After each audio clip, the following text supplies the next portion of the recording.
Nessa unidade, olá a todos. Nessa unidade, nós vamos falar sobre as propriedades mecânicas e dando bem mais ênfase às propriedades mecânicas dos metais. E por falar em propriedades mecânicas, vamos também falar sobre os ensaios mecânicos utilizados para chegar nessas propriedades. Então a gente vai falar da propriedade e explicar o motivo pelo qual se tem determinados comportamentos e falar sobre o ensaio que é utilizado para se observar tais comportamentos. Então, vamos começar com uma pequena introdução. Basicamente, em se conhecendo as propriedades mecânicas, a gente consegue saber ou ter ideia de uma adequação do material para uma determinada aplicação. Então, por exemplo, se eu tenho uma peça que é da asa de um avião, seria coerente fazer essa peça dessa asa do avião, que vai estar submetida a uma grande quantidade de esforços, fazê-la com material que seja extremamente frágil ou um material que seja extremamente maleável? Então, a depender da aplicação, a gente, através do conhecimento das propriedades e através de ensaios mecânicos, determinamos que tipo de material pode ser aplicado em determinada aplicação. Por exemplo, fazer um solado de calçado de vidro talvez não fosse uma boa ideia, por causa das propriedades do vidro. Então a gente consegue delinear o comportamento, conhecendo as propriedades, a gente consegue determinar as possíveis aplicações. Durante o ensaio mecânico, a gente consegue ver o comportamento do material ou como ele reage quando se aplica determinados esforços. Sabendo o comportamento, sabendo, por exemplo, até que ponto o material suporta um determinado esforço, podemos evitar falhas. Então, em se conhecendo o comportamento mecânico, sabendo até onde o material pode ir, dá para se fazer uma predição ou se trabalhar para que esse material em serviço não se rompa. E aí entra em questão dos coeficiente de segurança. Em suma, se um determinado material, sei lá, suporta 100 kN, então se eu vou trabalhar com um coeficiente de segurança, eu vou fazer todo o projeto para que ele suporte no máximo 50 kN. Então todos os cálculos são feitos para 50 kN, só que eu sei que esse material suporta até 100. Então tem uma margem de segurança para evitar uma quebra em serviço ou uma falha em serviço. Conceitos de tensão e de deformação. As tensões elas podem ser tração, compressão, cisalhamento e torção. E para cada uma dessas tensões, consequentemente, eu vou ter ou teremos uma deformação associada. Então, no primeiro caso aqui, nós temos a tensão. Basicamente, está aqui o material. Se eu aplico um esforço para lá e um esforço para cá, estou deformando o material. Então, o que danado está acontecendo? O tamanho original era esse tracejado. Então, à medida que eu apliquei um esforço, consequentemente tive uma deformação nessa direção. e tive também uma diminuição da área. Em outras palavras, o material ficou mais fino e mais comprido, e tudo isso aqui mantendo o mesmo volume. Aí vai se aplicar para todos. Então, tenho tensão, tive uma tensão, vou ter uma deformação provocada por essa tensão e uma diminuição na área inicial. No caso da compressão, nós vamos ter o contrário. Então, ao invés de termos um aumento no comprimento, nós vamos ter uma diminuição no comprimento, mas essa diminuição no comprimento é contrabalanceada pelo aumento na área. Então, tem-se uma deformação, um aumento na área total. Então, é mesmo, similar à tração, só que aqui tem, digamos, um engrossamento do material e a área aumenta. E, de novo, mantendo-se o mesmo volume. Temos tensão de cisalhamento, onde nós vamos ter uma força aplicada numa direção e a força de mesma intensidade em outra direção. E temos uma deformação de cisalhamento, que é medida através da deformação, deste ângulo aqui formado. Tá? Então aqui nós temos a deformação de cisalhamento e nós temos a torção. Torção, basicamente, a diferença da torção para o cisalhamento é que na torção essa parte, uma parte do corpo fica engastada, ou seja, não vai girar, e aqui se aplica um torsor. Então, como apliquei uma torção, vou ter uma deformação, um ângulo, um elemento vai se deslocar de um ponto até outro, então nós vamos ter a deformação. Então, para todas as tensões, nós vamos ter deformações associadas a estas tensões. Deformação elástica, comportamento, tensão, deformação.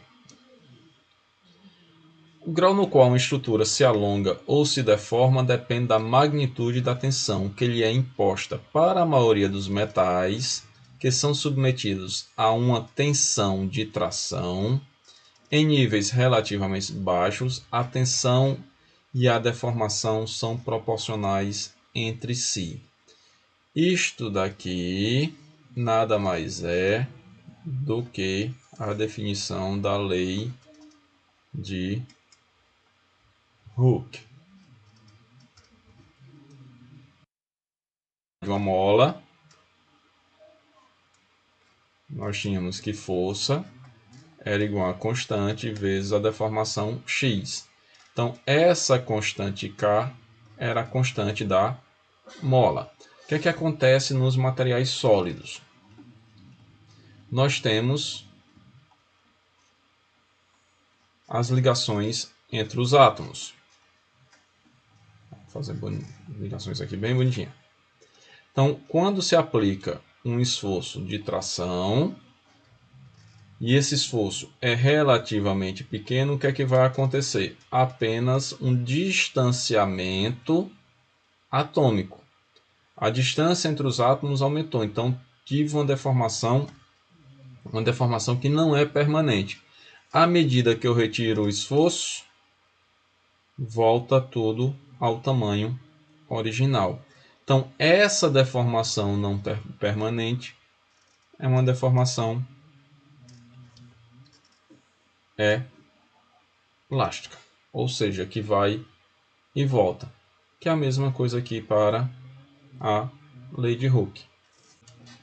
Então, daqui nós vamos ter que essa tensão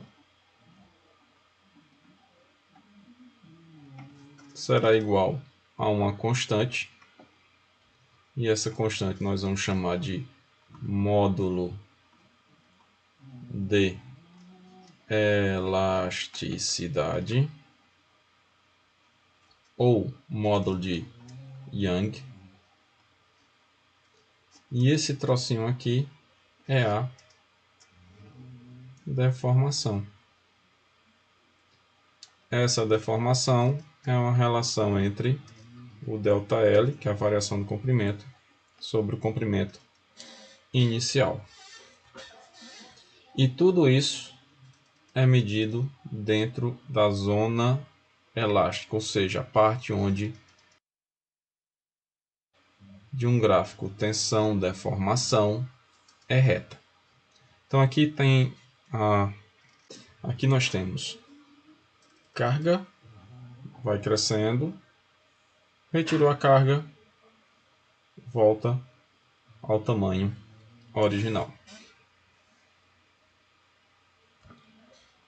Existem alguns materiais, por exemplo, ferro fundido cinzento, concreto e muitos polímeros, para os quais essa parte elástica da curva tensão-deformação não é linear.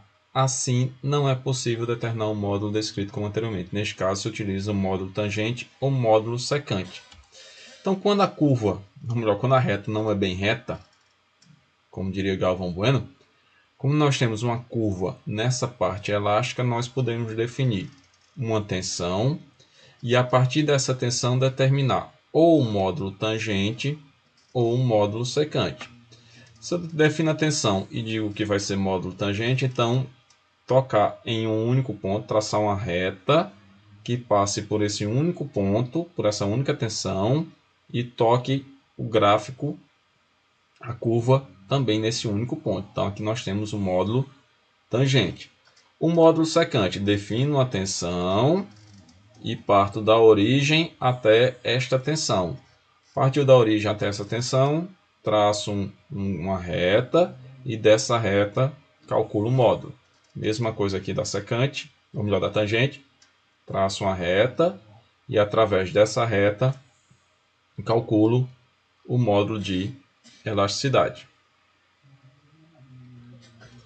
As tensões de compressão, cisalhamento ou torção também induzem comportamento elástico. As características de tensão e deformação sob baixos níveis de tensão são virtualmente as mesmas, tanto sob tração como sob compressão, incluindo a magnitude do módulo de elasticidade.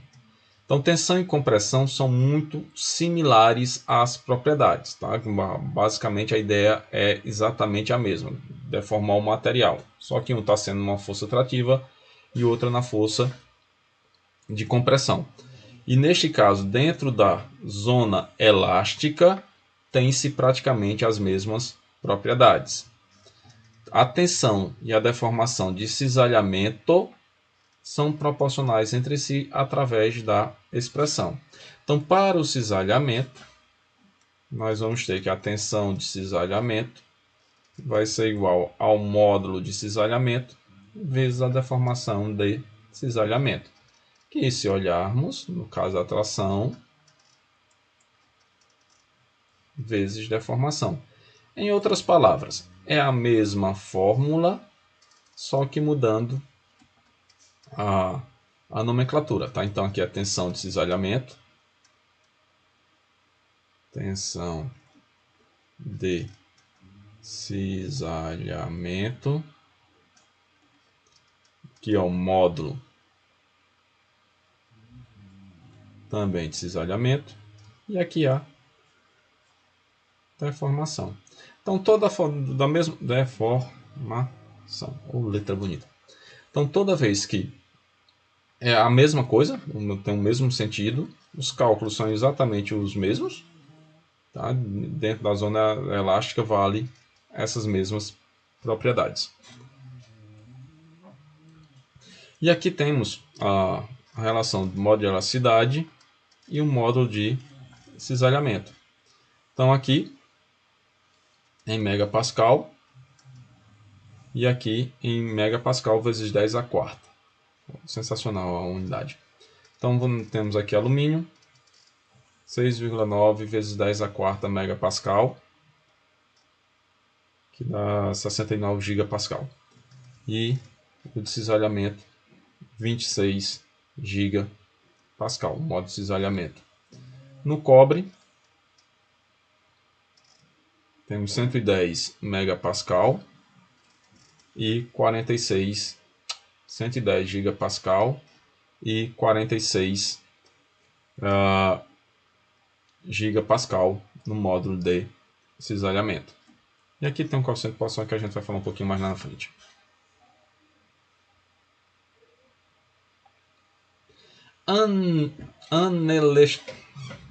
Analasticidade.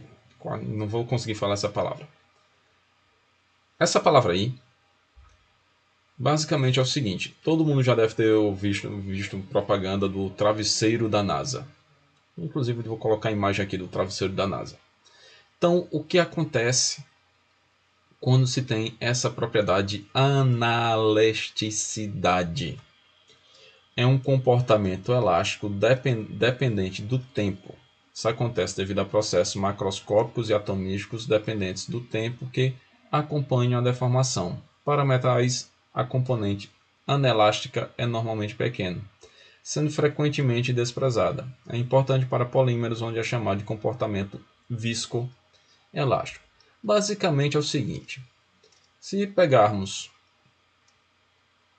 faz de conta que isso aqui é um metal,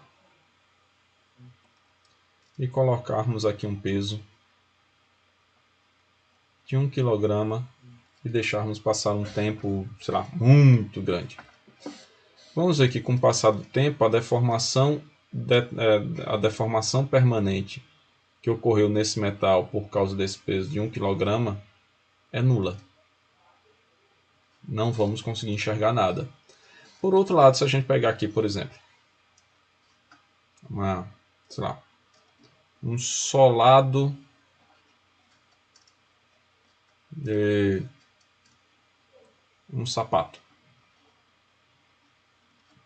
colocarmos esse mesmo 1 kg e deixarmos muito tempo, o que é que vai acontecer com o passar do tempo? Esse solado vai aumentar de tamanho por causa desse comportamento viscoelástico. Aqui, mal comparando, é um sistema, então tem uma deformação. A mesma coisa do travesseiro, tá? Se a gente fizesse um travesseiro só de metal e apertássemos esse metal com a mão, nada aconteceria. Quando a gente pega um travesseiro, aperta, aplicou um esforço, retira a mão, esse material vai voltar lentamente para as dimensões originais. Tá? Então, tudo isso é por causa desse comportamento viscoelástico. Para o nosso caso aqui de metal, que estamos falando mais precisamente de metais, praticamente não vai existir esse comportamento, ou esse comportamento vai ser bem próximo de zero.